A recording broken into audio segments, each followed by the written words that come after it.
একটি শিক্ষণীয় সুন্দর গল্প।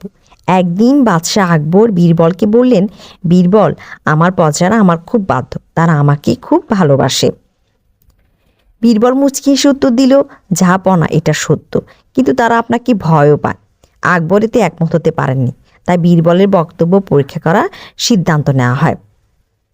পরের দিন বীরবলের নির্দেশ অনুসারে সম্রাট ঘোষণা করলেন যে তিনি শিকারে যাবেন, লোকেরা উঠানে রাখা একটি টবের পাত্রে দুধ ঢেলে রাখবে। পরের দিন আকবর শিকার থেকে ফিরে এসে দেখলেন টবে দুধ নেই, শুধু পানি আছে। আকবর খুব হতাশ হলেন, কিন্তু কিছুই বলতে পারলেন না।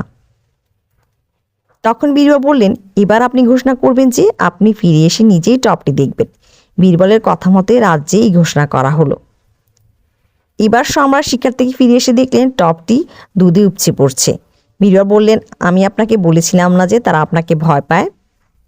তাই প্রথমবার টবে দেখার কেউ ছিল না, তাই লোকেরা জল ঢেলেছিল, কিন্তু দ্বিতীয়বার তারা জানতো যে আপনি নিজেই পরীক্ষা করবেন, তাই তারা দুধ ঢেলে রেখেছে।